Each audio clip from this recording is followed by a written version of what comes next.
మీరు బంగారం కొనుక్కోవాలి అనుకుంటే ఇప్పుడే కొనుక్కోవడం బెటర్ అని నిపుణుల మాట. నిజానికి కొన్ని రోజులుగా బంగారం ధరలు పెరుగుతున్నాయి. మరి పెరిగేటప్పుడు ఎందుకు కొనాలి, తగ్గినప్పుడు కొనుక్కోవడం బెటర్ కదా అనే డౌట్ వస్తుంది. వాటి ప్రకారం బంగారం ధరలు ఇప్పుడే తక్కువగా ఉన్నాయని, ఫ్యూచర్లో అంచనాలకు అందని స్థాయిలో పెరిగిపోతాయంటున్నారు. అందుకు బలమైన కారణాలు చెప్తున్నారు. ఇవాళ బంగారం ధరలు ఎలా ఉన్నాయనేది గమనిస్తే 24 క్యారెట్ల ప్యూర్ గోల్డ్ ధర గ్రాము 9,868 రూపాయలు ఉంది. 10 గ్రాములు 98,670 రూపాయలు ఉంది.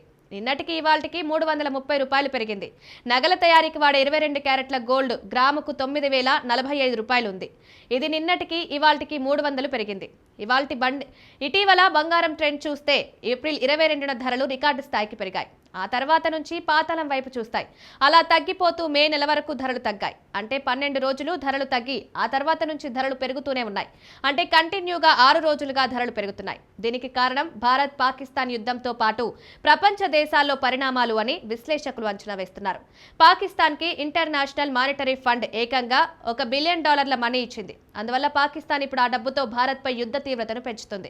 నిజానికి IMF యుద్ధం కోసం ఆ డబ్బు ఇవ్వలేదు. పాకిస్తాన్ ఆర్థిక పరిస్థితి బాగుపడాలనిచ్చింది. కానీ పాక్ ఆ డబ్బును దేనికి వాడుతుందో అందరికీ తెలుసు. శనివారం యుద్ధ తీవ్రతను పెంచింది. 4 రోజులుగా రోజు యుద్ధ తీవ్రత పెరుగుతోంది. అందువల్ల బంగారం ధరలు అమాంతం పెరిగిపోవడం ఖాయం.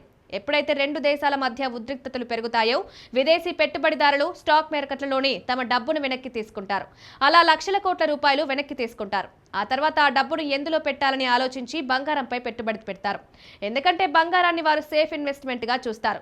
ఇలా వారు పెట్టుబడి పెడితే బంగారానికి విలువ పెరుగుతుంది. ఫలితంగా ధర ఆకాశంలోకి, అంతరిక్షంలోకి వెళ్ళిపోతుంది.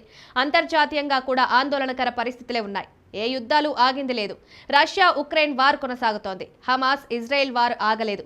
మిగతా దేశాలు టారిఫ్ వార్లో చిక్కుకున్నాయి. అమెరికా ట్రంప్ నిర్ణయాలు కూడా ఆందోళన పెంచుతున్నాయి. ఇలాంటి అనిశ్చిత పరిస్థితులున్నప్పుడు పెట్టుబడిదారులు షేర్లు, బాండ్లపై ఉన్న డబ్బును వెనక్కి తీసుకుని బంగారంపై ఇన్వెస్ట్ చేస్తారు.